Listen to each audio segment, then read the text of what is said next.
This is probably my 10th attempt doing this. I did want to share with y'all my coming out story and what I'm currently facing right now. If I made fun of for it, oh well, you know, I have to live my truth with y'all, and I have to tell you like what I'm facing right now, because if I don't, then I won't be doing what I do with y'all every day, which is share my life. So here we go. My coming out story was an outing. When I originally went to college, I was still pretending or placing myself into this I'm straight category so that people wouldn't make fun of me. I was made fun of my entire life for being a little feminine. So, and I'm not talking about like every other day type of shit. I'm talking about like consecutively every day someone was making fun of me. Attempted suicide 2 times while I was going through middle school and high school, and finally got to college. When I got to college, tried to do the same, but I met a group of girls and a group of guys who were straight, who actually didn't give a fuck, who wanted me to live my truth and help me gain confidence to be somewhat of the person who I am now today. So I spent 2 years going to school, ended up not being able to afford to go to school anymore, was lied about who was paying the bill to go to school. So I ended up going home. And I had to go stay back at my dad's house that I didn't want to do because my parents had just separated. I wanted to go stay with my mom, but I couldn't because she didn't have room for me.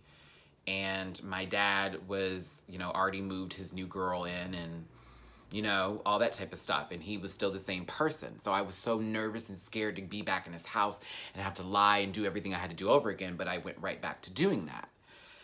But that was until he went through my bag after, my ex had called him and my mother. He basically called and pretended he was a police officer because when we broke up, he was like really distraught about it. But honestly, he was having some alcohol issues and it was really affecting me.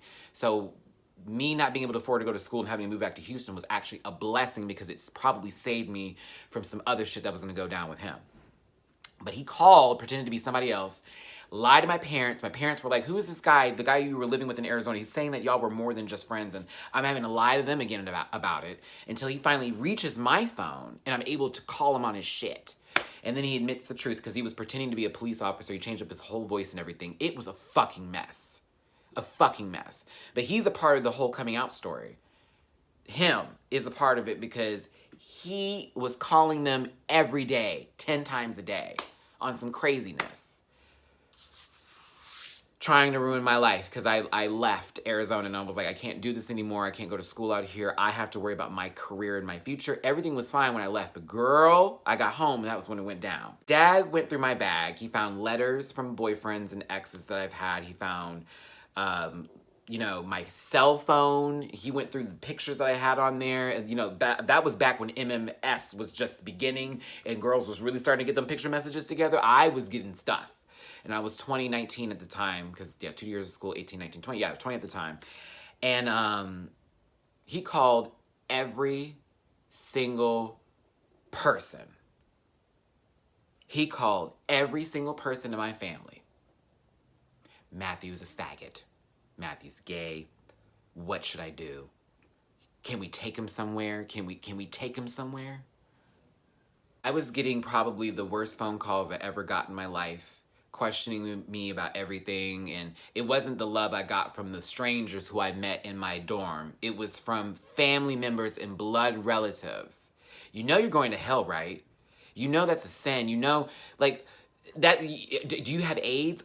Seriously, like, these questions. Are you sick? Are you any of that? Like, how could you do something like that? And, all that type of stuff. And it was always this whole, well, I still love you, but that type of bit. Like, what the fuck is but after love? Like, don't do all that. And I'm having to drive home realizing that my dad is waiting for me, probably. It's scary. My father has threatened to kill me several times over my entire course of growing up because of how I acted. He was like, you're acting gay, so you must be gay. And if you're gay, you can't be my son. Change your name or I'll kill you. Get away, get out of my house. He was that was my father at the time. He's a little bit different now, but at the time. So when I got home, he wasn't there. And I had packed all my shit up and I was like putting stuff in my car. And I was, almost out the door. I was on my last bag, and he walked through the door, and he was holding a knife, and I'll never forget how that all went down. I was called every slur a gay man could ever get. Every slur. I was told, like, to change my name, like I said before, get out of my house, don't call us no more. He was disowning me in front of my face.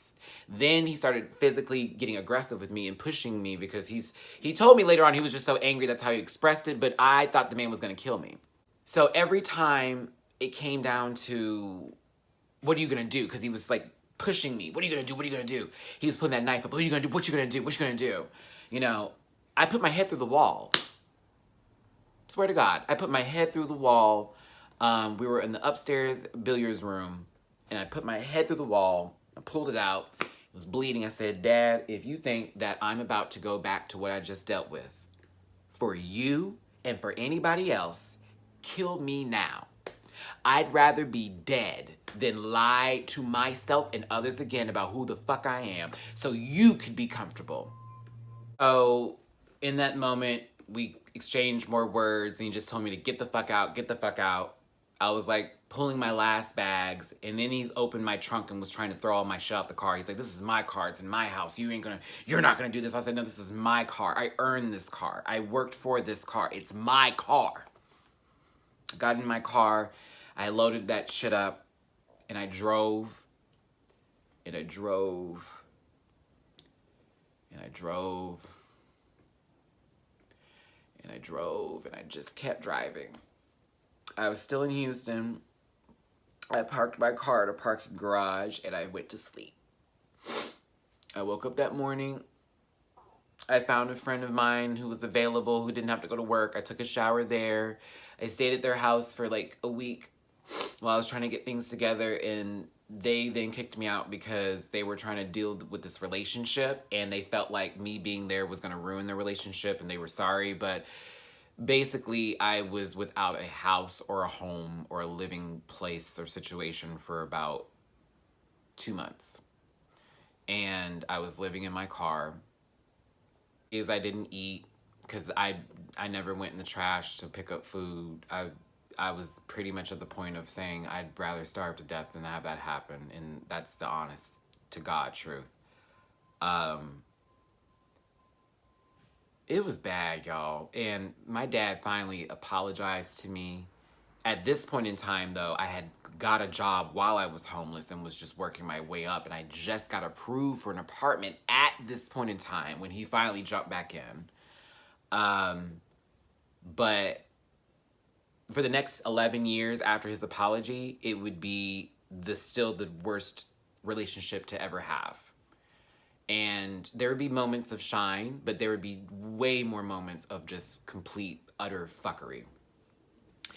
Today now, with my father, we're in a much better place, but there are still moments where I don't feel comfortable being around him. And it's just the truth. I don't feel comfortable being around him sometimes. That story was almost the beginning of the growth that I had in that situation after that, okay? It's like I fully am who I am now, but who am I? My mom always said I was a late bloomer, and it's the truth. So it was just a little bit different for me than other people when it came to stuff, including sexuality. Like me sleeping with other people and how I felt about it and this, that, and the other. It's a lot. But I'm in LA now. I'm here where I felt like I should have been back in college, but was afraid to go. And in the 10 years between the time when I finally came back to Houston to then make a decision to go, I was too scared to go because I was afraid of how my family would look at me, feel about me, and act towards me. Because all they kept saying was, you don't have your degree yet, so how is anybody going to take you seriously? You want to be an actor, but who actually becomes famous, Matthew? Who actually becomes this actor or this model or this person that you think that you're going to be? My family does not have a lot of faith in me. And they also think that I'm a big screw up because I just haven't had the best luck in life. I've made really bad decisions. I've been with the wrong guys. I have totally thought that I could pull something out of my ass, and it didn't happen. I've let bills go. I have fucked up my credit. Okay? And even now, like right now in LA, I got here on a struggle and a whim. I got here on a car that I had to fix, but still couldn't afford the payments on. I've lost homes. I'm not like, I don't have anywhere to go now. You feel what I'm saying? My car was taken. I can't afford her anymore. My phone's been off for 3 months. I've kept this to myself. It is none of your business. At the same time, when everyone's like, well, why is he asking for all this and why is he doing all that? Because I have to live.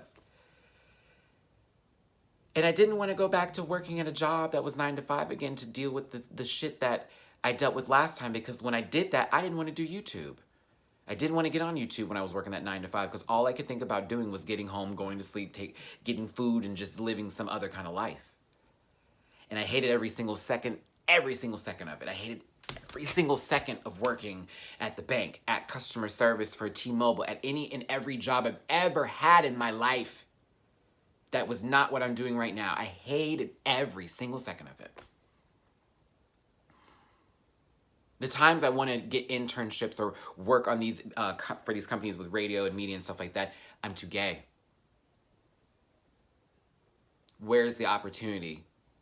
I keep on looking for it, asking for it, and I keep feeling I get shut down. So for me right now, I'm facing being homeless in 72 hours as we speak, with no way of communicating to anybody, only if I have Wi-Fi, and no way of actually moving myself around because my car is gone.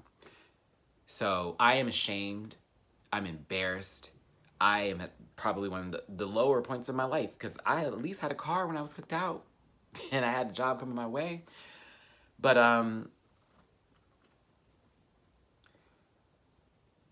so sad that I didn't make this the way I thought I was going to with YouTube, and that it's not going where it's not there yet. But I just say, okay, keep going, keep going, keep going. This week is going to be a struggle, and I pray to God I'm able to live stream Thursday for Instagram, as well as you know, do the review video with Jamar. But I don't know what is going to happen this week. I cannot tell you, and I think it's more important to me than others. So that's why it's also affecting me. Like, it's a bigger deal for me. But we'll see what happens. If anybody does want to donate and support me in this channel, you know where the links are, the paypal.me/Matty Rants, Cash App $ Matty Rants. Y'all always ask me how am I doing, and I tell you I'm great, and I'm honestly not. This is why I'm single. I can't go into a relationship with all this. I gotta get back to everything together. But yeah, don't know where I'm gonna be living. Don't know what I'm gonna do for money because YouTube only pays me once a month, and I'm thoroughly embarrassed. But my embarrassment is gonna propel me into my victory. So I'm sorry to have brought this to the channel, and if you don't want to follow me anymore, I understand. But this is my truth, and I wanted to share it. Thank you again for watching me. I hope you all have a great day. Oh, and tomorrow I'll have the Drag Race Thailand video up, so be on the lookout for that and the afterthoughts on Sunday, okay?